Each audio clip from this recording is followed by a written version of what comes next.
If you're in the Sparkly book, it's page 282. We're beginning a new chapter entitled The Problem of Guilt. If you're in the second edition, it's page 239, and it's the beginning of a new section entitled The Guiltless Son of God. If you're in the first edition, it's page 223, also entitled The Guiltless Son of God. And if you're in the JCIM, it's page 119, the beginning of chapter 12, The Problem of Guilt. Okay. Let's take a few moments to be quiet together.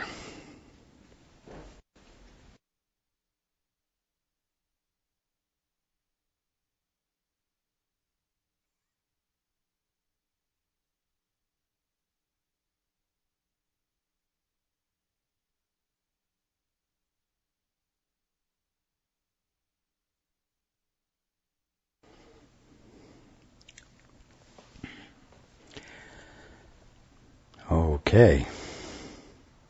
Good evening.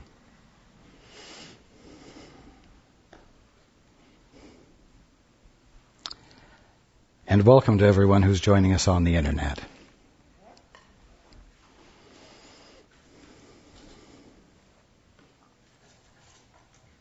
As we go into this new chapter, the problem of guilt, it will be easier to understand what the Course is saying if you remember that references to the ego are references to what we have been referring to as the orphan mentality, the orphan mindset.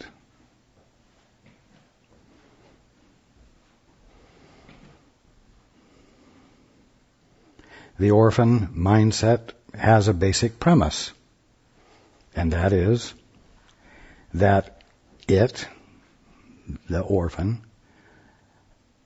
is alone, separate, at a disadvantage, sourceless, but given a capacity to become something. This capacity has been given to him, the orphan says, by God. Not God the Father, not God the orphan's father, but God. An everywhere present presence with divine authority that created all these independent entities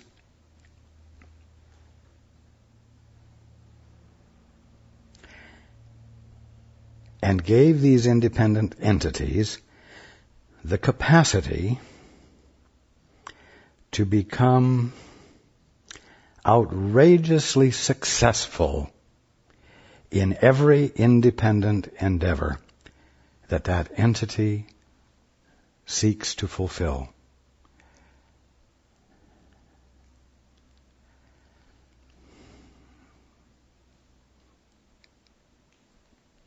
The only thing is that because there really isn't any such thing as an orphan, a separate independent entity, and because every orphan who thinks and believes he is an orphan really is the ever-present, ongoing offspring, you might say, of God,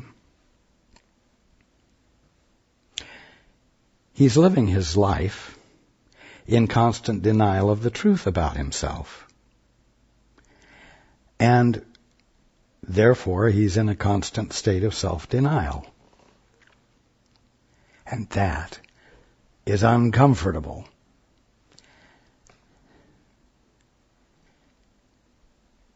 Now, because the prime motivator for the orphan is to become successful on its own, on his own or her own, it takes this discomfort, and as you'll read, projects it out there. It says, I am not conflicted, but my world and everything in it is polarized. It is in a constant state of conflict, and I am therefore required to be in constant defense against it, and as this defense is carried out, the orphan mentality, the ego, takes on the responsibility of trying to apply order to chaos, order to the chaos it sees, order to the chaos it has projected on everything, in order not to have to take a look at the fact that the premise of its thought system is that the thinker of the thought system is independent. And that independence is an illusion.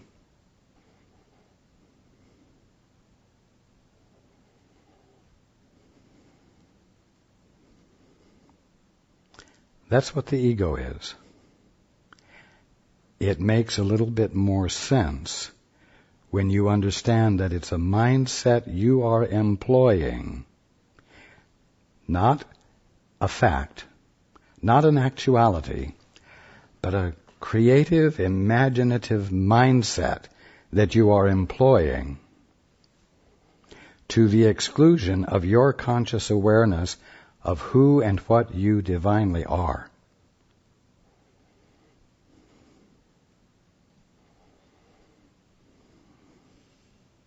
This discomfort is called guilt. This dissonance is called guilt. And as we talked about the last time we met, guilt is not to be overcome or ignored. It is to be dispelled. This guilt, whether you attribute it to yourself or to others, does not have to be atoned for. In fact, you had better not engage in atoning for it, because the more you do, the less you correct it. Because the correction of guilt comes in the dispelling of it, not the atoning for it.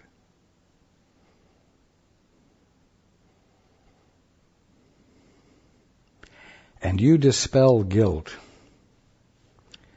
by a simple act, which we also talked about last time. The simple act of turning your attention from overcoming conflict, becoming a more and more successful orphan, to a simple act of extension of your attention outside your mindset. The extension of your attention that occurs when you pray. When you say, Father, followed by whatever words constitute your prayer. But again, just the first word of the prayer is what breaks the illusion. Because when you say Father, and you reach beyond your current mindset, you break the isolation.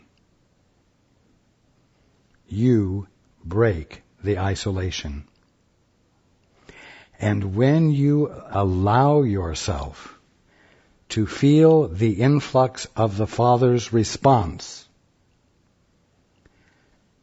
guilt is nowhere to be found, either in you or in those you had projected guilt upon, or the orphan mentality had projected guilt upon.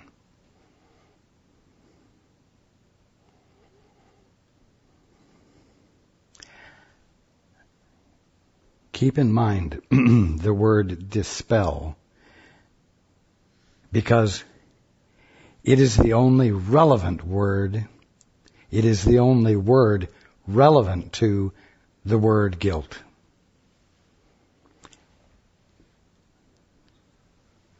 Now, let's go into the book. Chapter 12, The Problem of Guilt. The ultimate purpose of projection, as the ego uses it. Now, what does it say? As the ego uses it.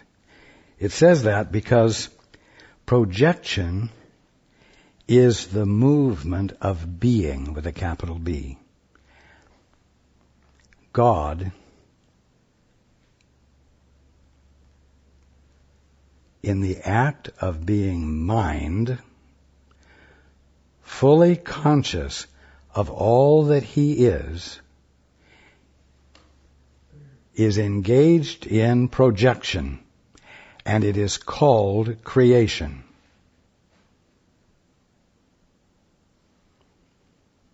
So projection is real, but projection, as the ego uses it, is a distortion of real projection.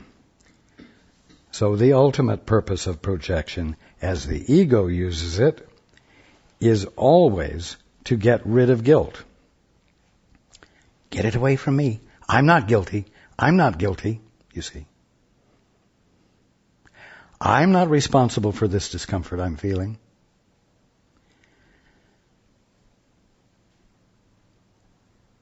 I'll pin the tail on the donkey out there, the brother or the sister or the boss, or the circumstance or the weather.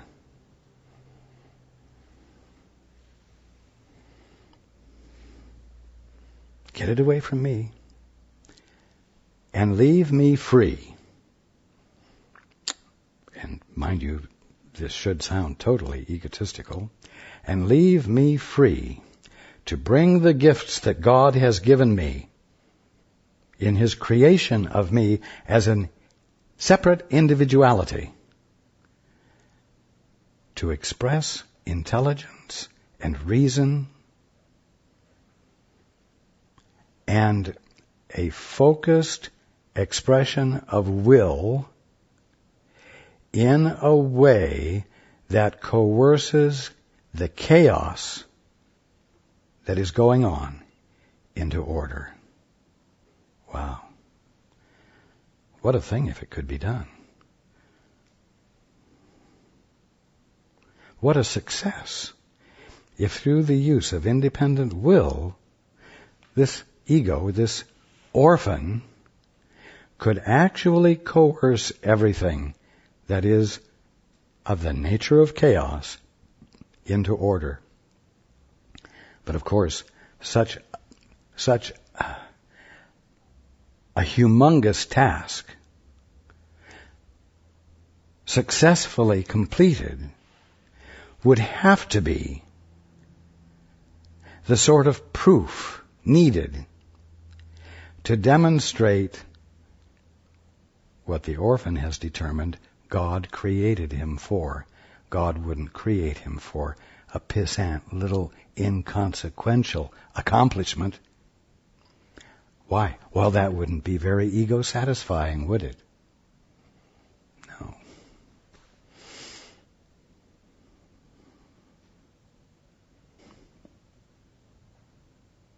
The ultimate purpose of projection, as the ego uses it, as the orphan mentality uses it, is always to get rid of guilt.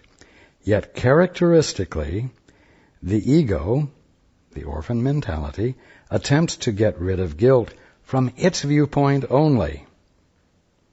In other words, to serve its purpose only. For much as the ego wants to retain guilt, you, not you the orphan, but you, the divine one that you are, that you can't stop being, find it intolerable, since guilt stands in the way of your remembering God. Mind you, remembering God means remembering your Father, which means remembering that you are the Son of God, the daughter of God. You are that which gets its identity from its Father. So in remembering God, it isn't exactly selfless like you might think. You could say it's ultimately self-full. Because in remembering God, you rediscover who you are and have never stopped being. Remembering God puts you back in your experience of your real identity and being.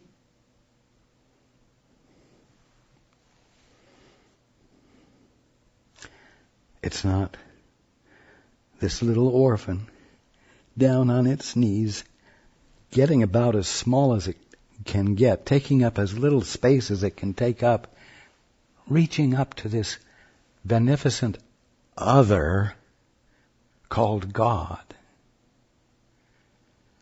so that a gift of healing, or a gift of success, or a gift of wealth, or a gift of peace of mind might be received and still leave you as a little orphan, a little inconsequential orphan, taking up as little space as possible.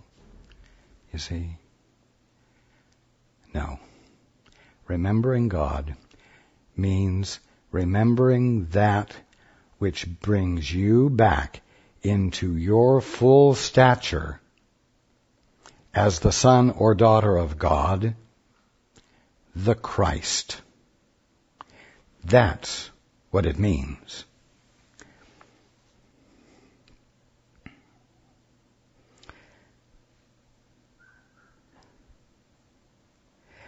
Again, the ultimate purpose of projection, as the ego uses it, is always to get rid of guilt.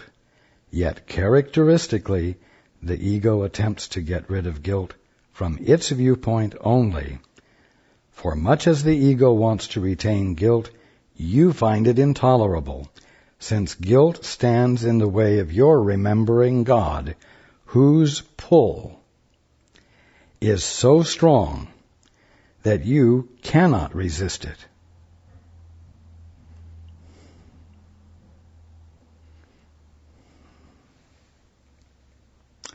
Wow.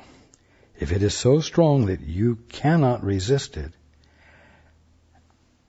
and you are managing to be unconscious of it, you must be putting forth a great deal of effort, whether you're aware of it or not. On this issue, then, the deepest split of all occurs. For if you are to retain guilt as the ego insists, you cannot be you. You cannot recognize, feel, or embody the Christ that you are.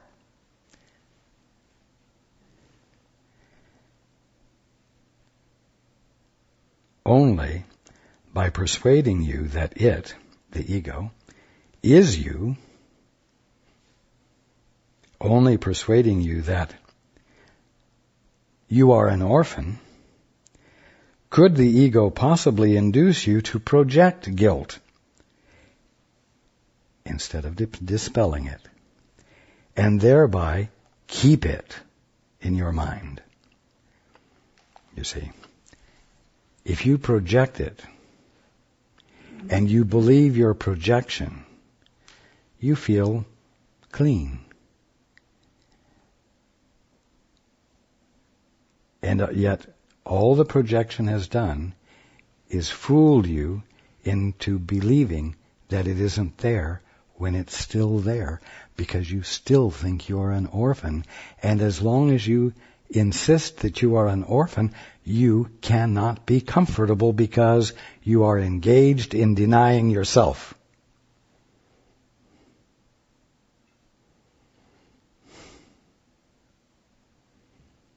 Something which cannot be successfully accomplished.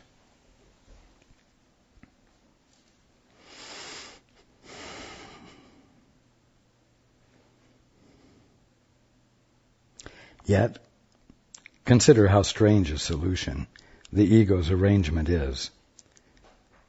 You project guilt to get rid of it, but you are actually merely concealing it. You do experience guilt feelings, but you have no idea why. The reason you have no idea why you're experiencing them is because you have distracted yourself with the task that the orphan mentality has set before you to overcome the conflict that it has projected out there. As guilty brothers and sisters. Guilty of what? Guilty of making the orphan miserable, you see.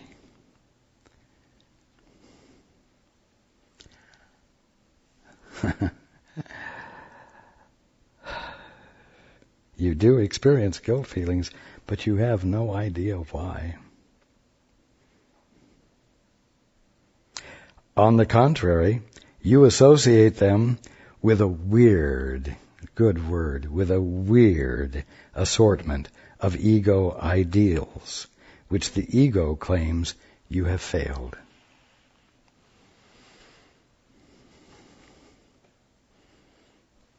Well, what kind of weird assortment of ego ideals could you engage in?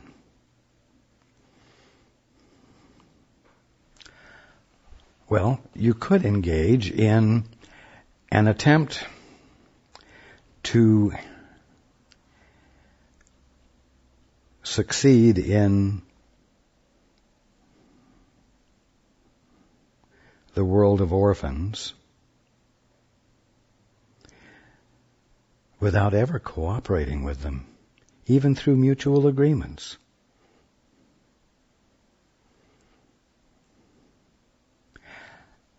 You could engage in the idea, the metaphysical idea, that everyone makes up their own reality, and you're going to make up yours. And your reality is that everybody, all the other orphans, will treat you well and lovingly, no matter how you treat them.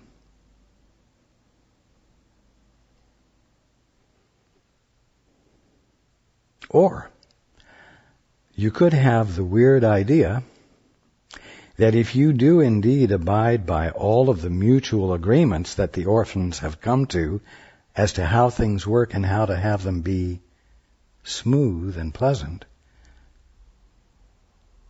that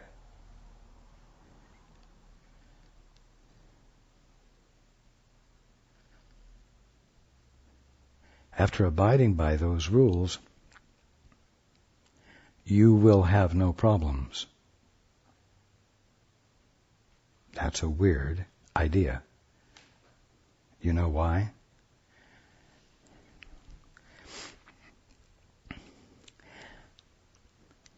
Well, there is a saying, rules are to be broken. Why is there a saying like that? Because rules that are built out of the imagination, which at the bottom line are always self-serving, will change as needed. There's no principle there. There's no underlying stable intelligence there in the rules that have been made up.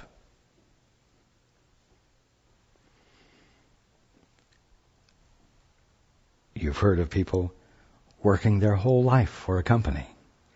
And at 60 years old, they retire and there's going to be a dinner party. And always, there's been a big cash bonus and an automobile given, etc. And you arrive at your retirement party and they say, "We're really sorry, Jim, but our funds have run out. But we have this beautiful gold watch for you."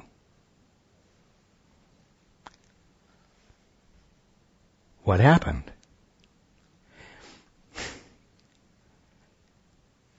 Rules that have been made up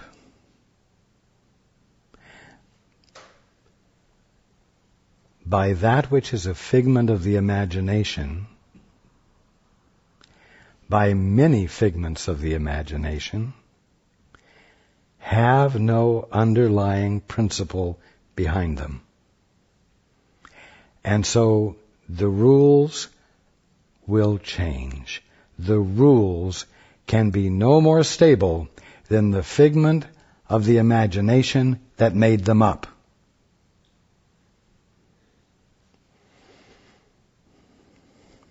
So it's a weird idea to think that if you abide by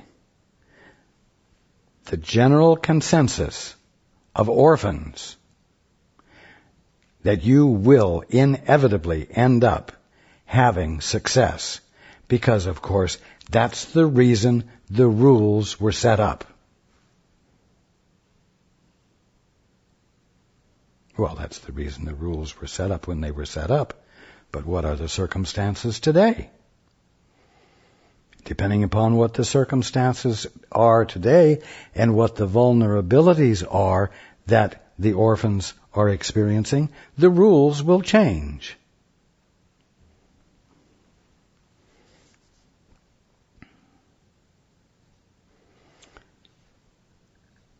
You do experience guilt feelings, but you have no idea why.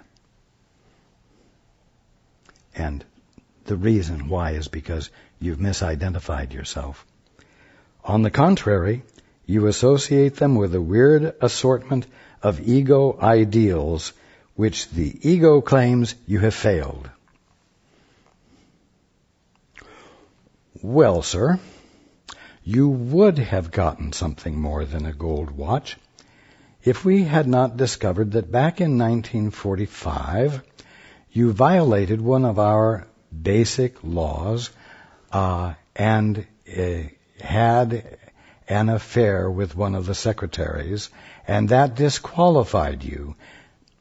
We didn't think it necessary to tell you this because other than that, you were a very contributive member of our company. And we valued that. But nevertheless, you're out of luck.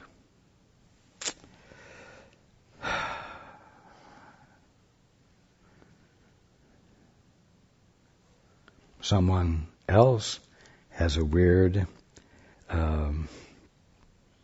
ego ideal that says, even using course principles,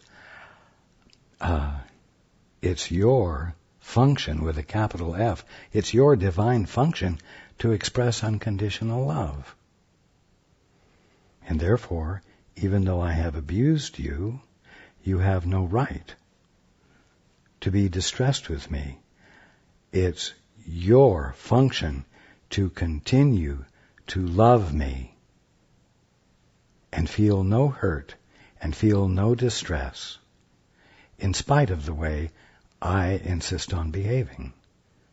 You see, another weird ego ideal, except that the actuality of it is that even as orphans, very few will agree with such a weird ideal. And so the word will come back to that one. You have failed. You have failed at keeping me secure. You have failed at making me comfortable. You cannot have my continued, attentive, unquestioning, foolish attention.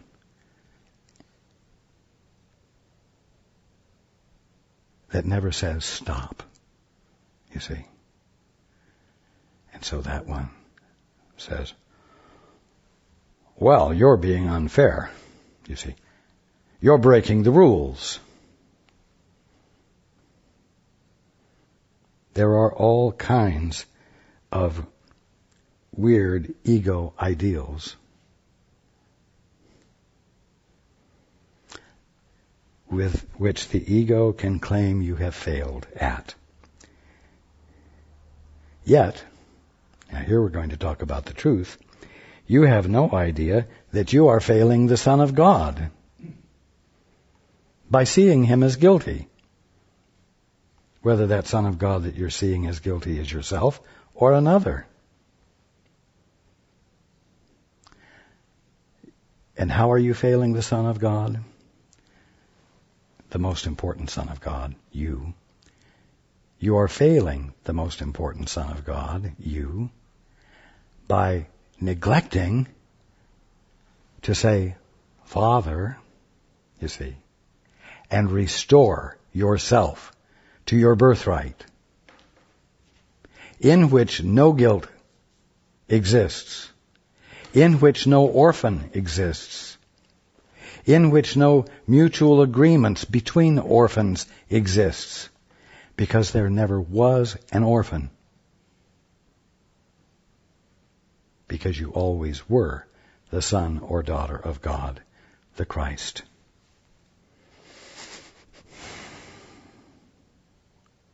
Believing you are no longer you.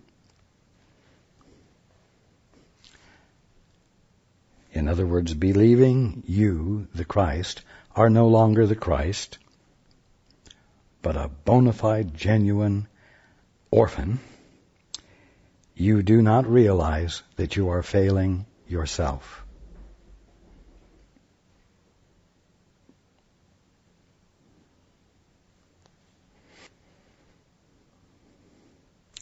Sounds dark and serious and depressing.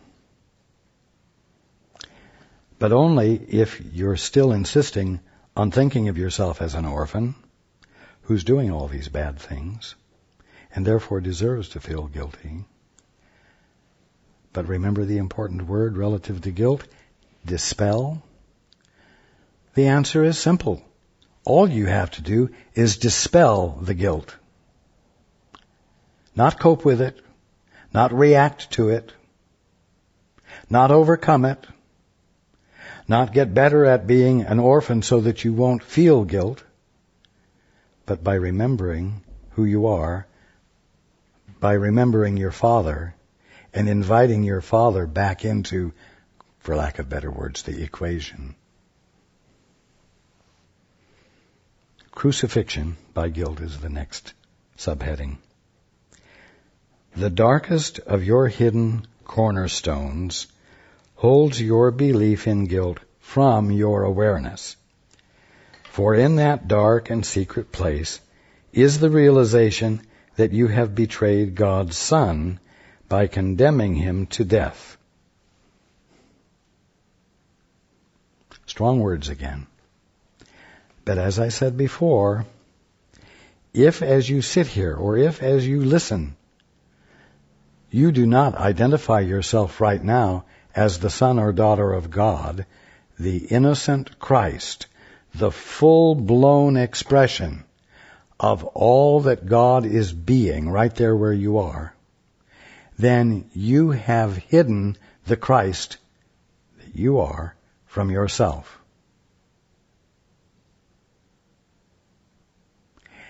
And the ultimate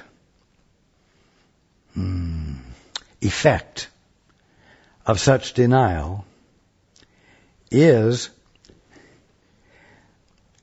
the snuffing out of any possibility of a remembrance that you're the Christ. It is for the orphan to become so inflated that it totally obscures the truth about you and does away with it once and for all. Now, I've put that into words figuratively speaking, except that the simple fact is that you experience,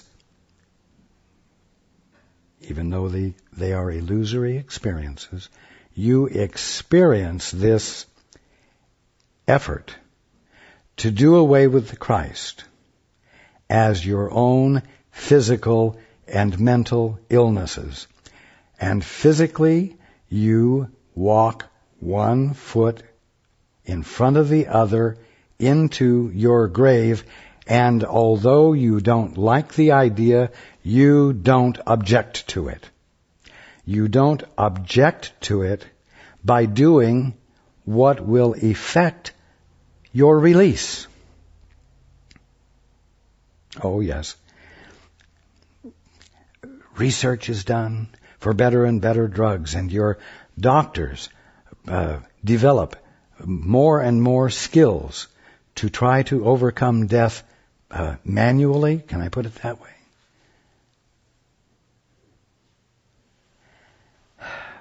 But it's all done without ever challenging the idea that the doctors and the patients are all orphans. It's done without ever dispelling the need for those things to be done by doing the one thing that will undo your orphanhood, which is prayer. Father, blah, blah, blah.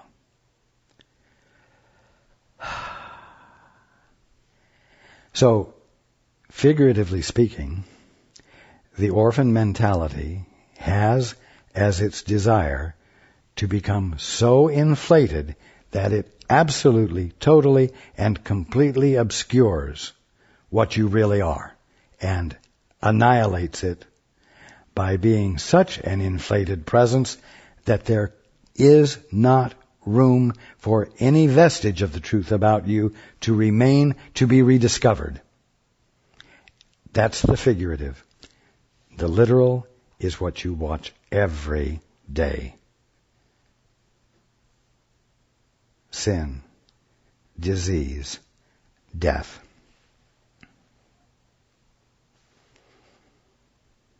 It's time to challenge that. It's time to challenge it by doing the one and only thing that will work. Let God back in. Acknowledge that you have a source that you are inseparable from, and from which you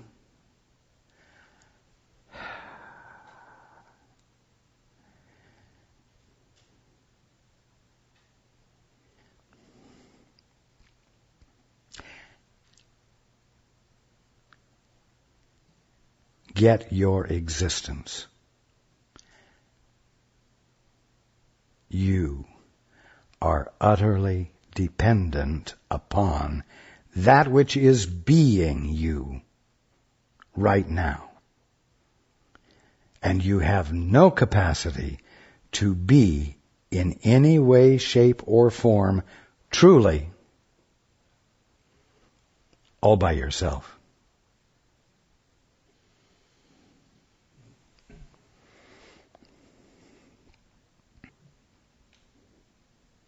In that dark and secret place is the realization that you have betrayed God's Son by condemning him to death. That dark and secret place is a hidden cornerstone. Out of sight, out of mind. Ha ha ha. You do not even suspect this murderous but insane idea lies hidden there, for the ego's destructive urge, the orphan's destructive urge, is so intense that nothing short of the crucifixion of God's Son can ultimately satisfy it. In other words, nothing can satisfy this poor little waif, this poor little orphan's need to prove itself and to become so big and so strong and so absolute in its power that anything else claiming responsibility for that one's existence can possibly exist. Every single ego, every single orphan mentality has this goal. And as each of you go through your day from the orphan's mindset, you are engaged in overcoming the odds, in overcoming the obstacles. Why? So that you can better and better arrive at a place of invulnerability.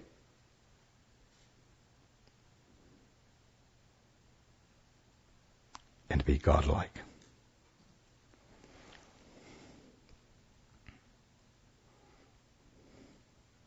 It, the ego, does not know who the Son of God is because it is blind.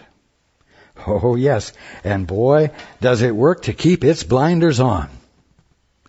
It refuses to see the truth because it is so busy and so intent upon accomplishing its single-minded purpose.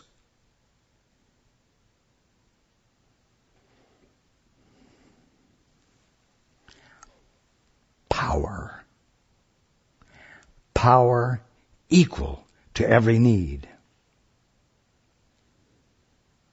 Power equal to oppose every negative circumstance, every threatening circumstance. Every single one of you wants to arrive at a point where you can wake up in the morning happy and go through your day without that happiness being challenged in any way, where there's not even a suggestion of infringement upon that happiness. That's what you want.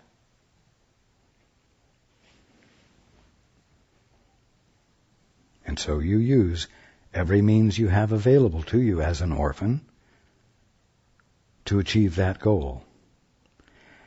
And it's not working.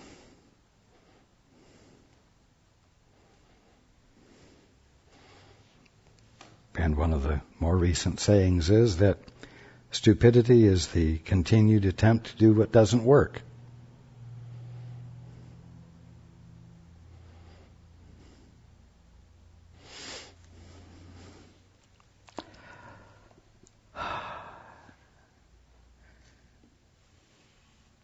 So it does not know who the Son of God is because it is blind. Yet, let it perceive guiltlessness anywhere, and it will try to destroy it because it is afraid.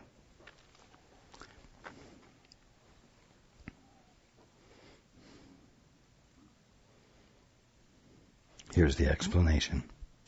Much of the ego's strange behavior, much of the orphan mindset's enactment of being is directly attributable to its definition of guilt. To the ego, the guiltless are guilty. Those who do not attack In other words, those who are benign. Those who do not attack are its enemies, because by not valuing the ego's interpretation of salvation, they, those who do not attack, are in an excellent position to let it go. To let the ego go. To let the orphan mindset go. To recognize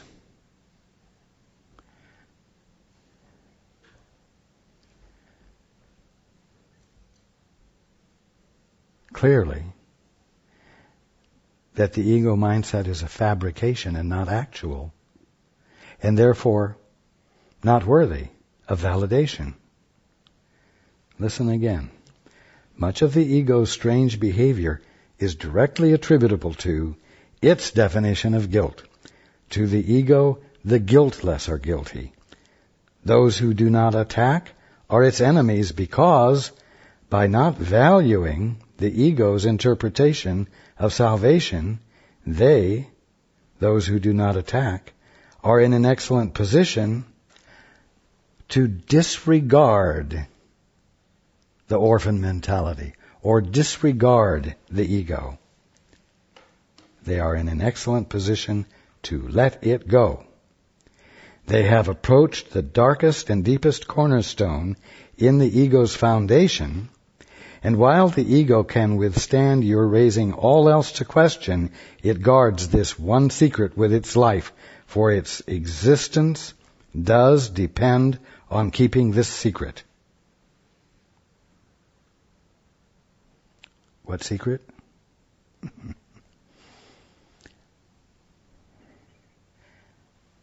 That there is no orphan, that there is no ego, and that the dispelling of any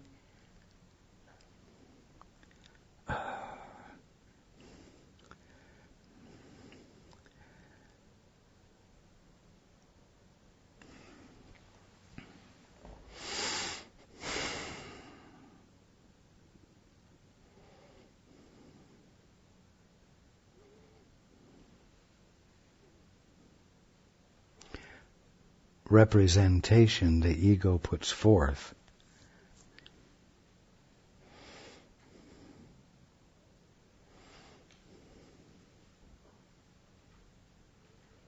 by virtue of not identifying with it any longer, because you have said Father and remembered God and yourself.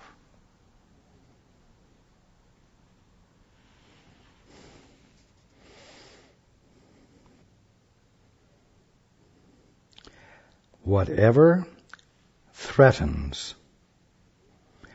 the ego's supposed existence, the ego sees as enemy. And those who are on the verge of discovering their guiltlessness constitute the one and only threat the ego can be bothered by.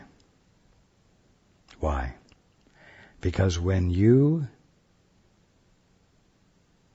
remember your Father, and therefore yourself,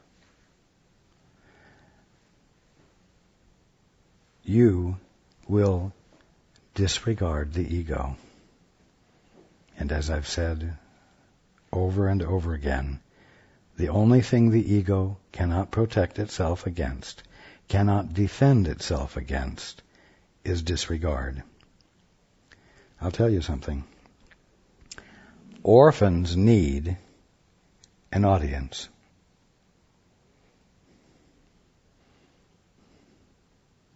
Orphans can't exist, can't seem to exist without somebody to play to and convince by virtue of their acting that they're real.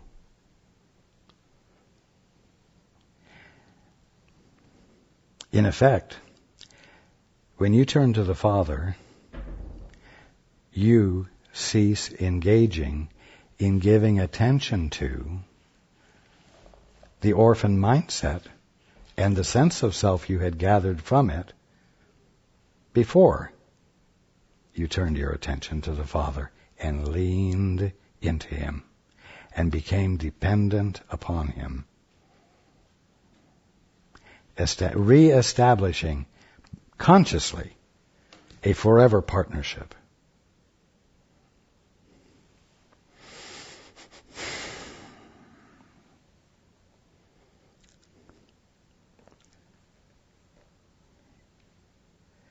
So, it is this secret that we must look upon calmly, for the ego cannot protect you against truth, and in its presence, the ego is dispelled. You see, none of what we're talking about is a contest. None of what we're talking about is a matter of overcoming anything. It's a matter of abandoning the conscious practice of exercising will to accomplish something in order to become more than you presently are. It's the abandoning of that and all of the ethic involved in it and yielding back into, relaxing back into the already established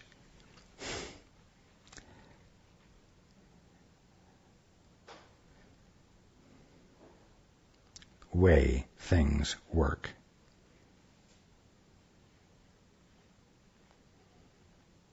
The already established omnipotence and omnipresence of God.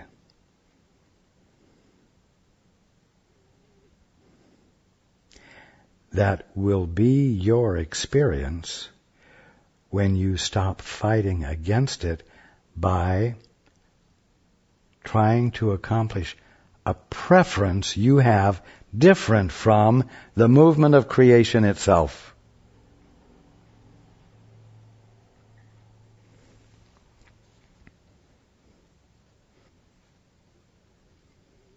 In the calm light of truth, let us recognize that you believe you have crucified God's Son. You have not admitted to this terrible secret because you still wish to crucify Him if you could find Him. You see, but the only thing is that the stronger you apply effort to and the fuller your intent to become a better and better ego, the more you obscure the Christ that you are.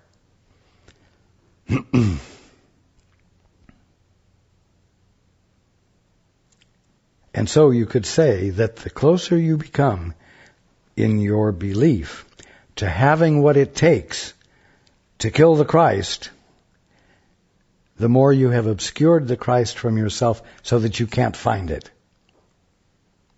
Because your very assertion of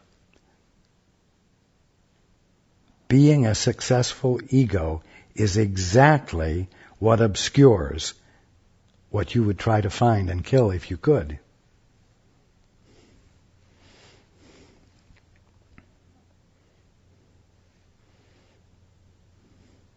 You have not admitted to this terrible secret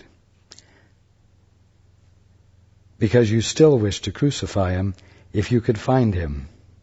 Yet the wish has hidden Him from you because it is very fearful and you are afraid to find Him.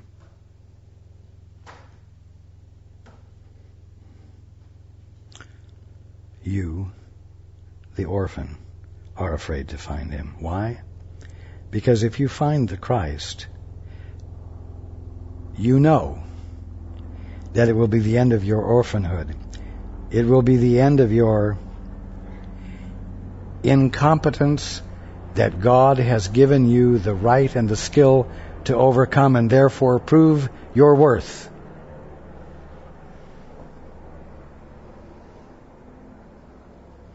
You have handled this wish to kill yourself by not knowing who you are and identifying with someone else. And identifying with something else. And the something else being the orphan mindset. The collection of beliefs and structures that seem to give you identity that makes sense to you, but understand that the only reason it makes sense to you is because it is what energizes, motivates you to try harder, to become more than you are, in order to prove your worth. A worth that you as an orphan cannot have, because orphans are a figment of the imagination and don't even exist.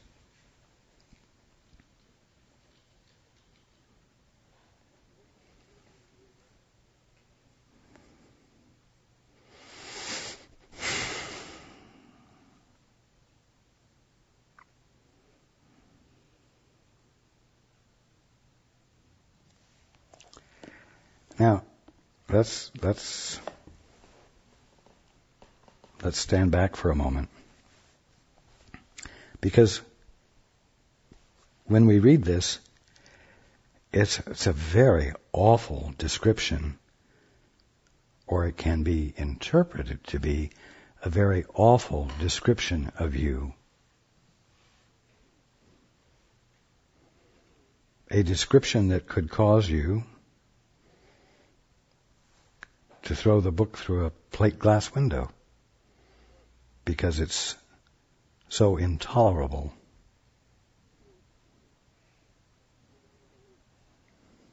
And that's why I said at the beginning, it's well to remember that another way of expressing the word ego is to express it as an orphan mindset. It's very obvious to you that a mindset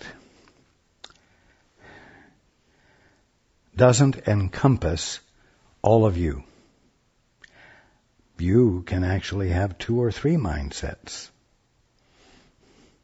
A mindset is a collection of ideas, a collection of thoughts, a collection of logical lines of reasoning,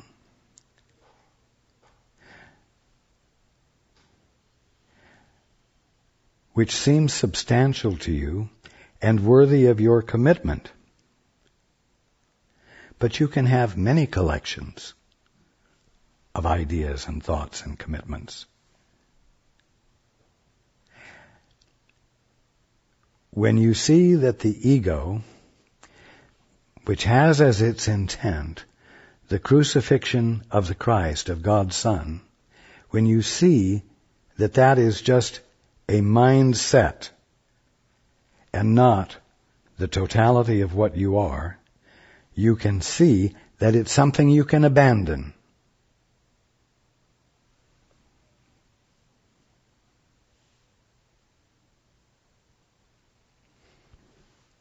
Now,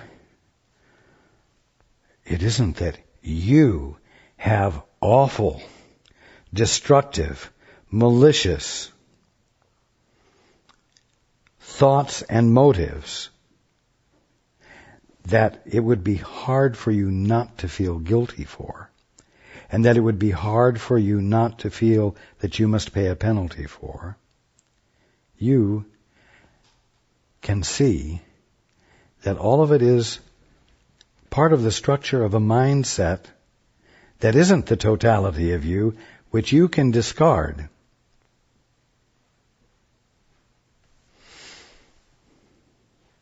And we've discussed the fact that the discarding of it is simply the way you dispel guilt.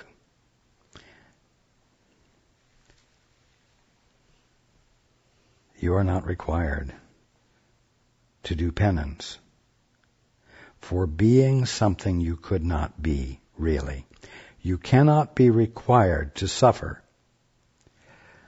for believing that you are something that it's impossible for you to be. The answer is to abandon the belief. The answer is to abandon the belief, not feel bad about the internal structures of that mindset.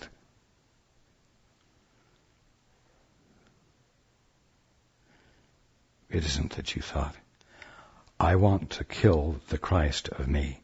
It's that you became very careless and disregarded what you were and gave preference to this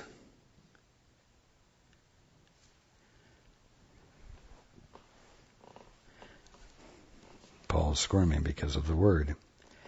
Because of this mind fuck you have engaged in.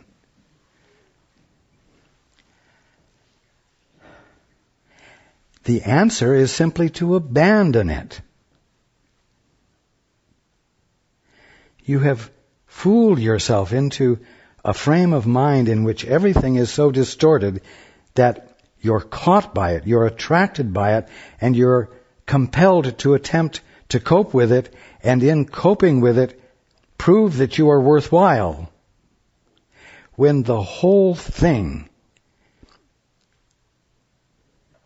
is pure fantasy, isn't going on, never happened, and it's nothing you can do anything about.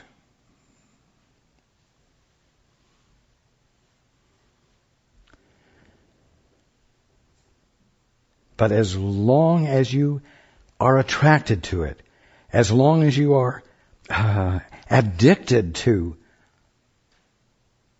doing something about it, even if it's doing penance so that you might get beyond it, you are doing nothing but continue to mindfuck yourself. And I'm using the word because fucking hurts. And mindfucking hurts you. It is uncomfortable. It is an unkind act.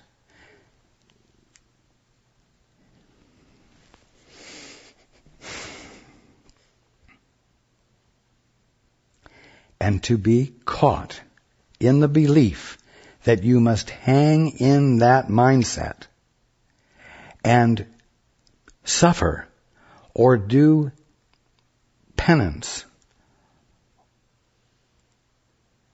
before you can leave it is unconscionable. It's untrue. So as we read about this, recognize that as long as you are finding it difficult to identify yourself as the Christ, the pure, innocent, direct expression of God at this very moment, you are engaging in covering up the truth about yourself. And the covering up of the truth about yourself is going to be uncomfortable because you are being unkind to yourself. But also understand that you are free to abandon it at any moment. You are free to dispel the illusion and its apparent effects instantaneously. By doing one simple thing. Father, show me what's true here. Father, be my Father. Father, I'm willing to accept that I am your son. I'm willing to accept that I am your daughter. And nothing else. I am willing to be your son without adding my own embellishments of meaning to what the real meaning of my being your son or daughter is.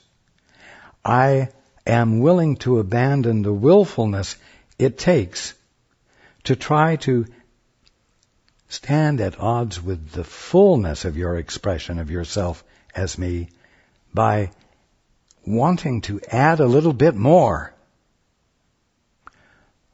or torque it a little bit so that it has a bias to the experience. Father. Father. Father is the biggest word in your vocabulary right now in terms of your release from the awfulness that we've been reading about, which isn't even real, but will seem absolutely real to you, and which you will seem to suffer from through sickness and death and injury and harm until you abandon it. Understand that indeed you will and you are creating unpleasant experiences for yourself.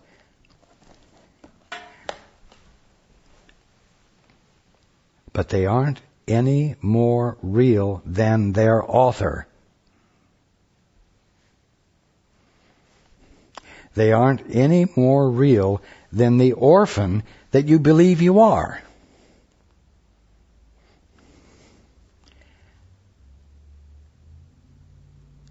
To become free of orphanhood, say, Father. And let your attention and your intention reach out beyond the mindset you've been employing as an invitation and a declaration that you choose not to suffer the illusion of being alone anymore by claiming independence.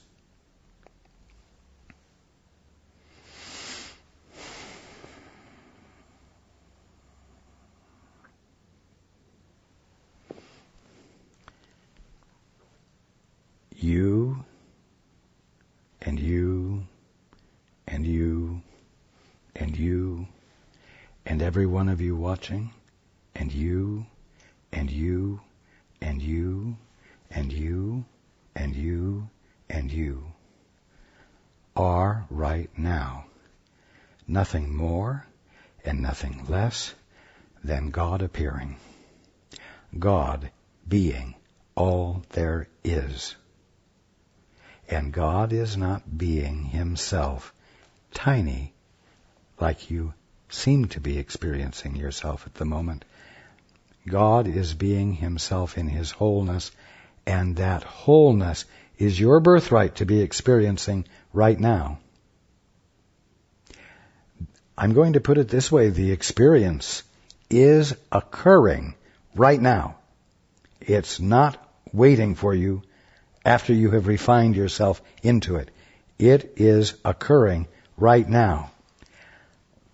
But as I said, you got your blinders on, and you're working very hard not to see it all. And yet it's all there. Your whole mind is all there. And all of creation is experienceable in it right now.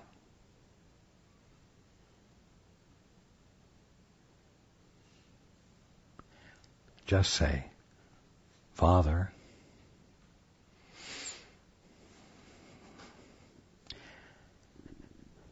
thy will, not mine, be done. I don't want to have anything more to do with my will, because my will is covering you up from me and covering up what my brothers and sisters really are from me. And it's covering who I am from me. And it's costing me too much. Start there and persist.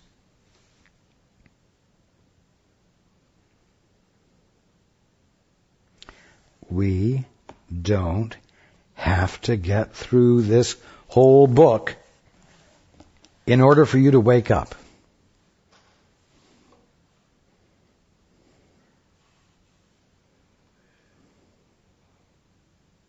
And you know what? As you can see, the answer is simple. It lies in breaking the independence. And all you have to do to break the independence is say, all you have to do to break the independence is to say and mean, Father,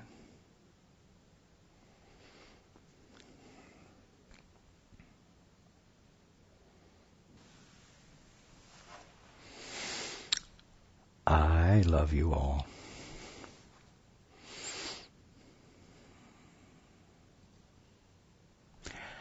And I don't care how stubborn you are.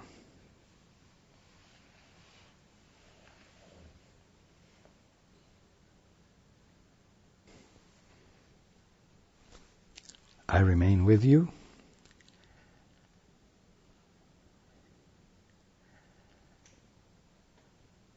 And I will remind you that even your stubbornness is part of the orphan mentality that is purely imaginary.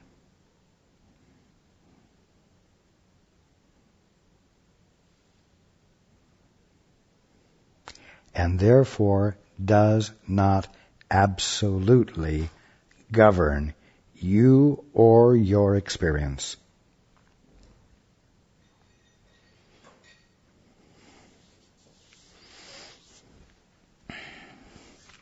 I look forward to being with you next week.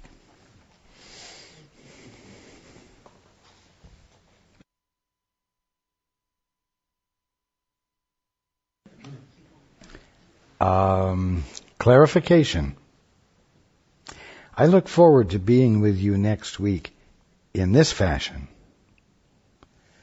but I'm very actively with you constantly. And I invite you to say, Jesus or Raj, just as I invite you to say, Father. Either way, it breaks the isolation. I am immeasurably, actively present with you, as are each of your guides who are fully awake. The energetic presence of us with you would amaze you. It is so great.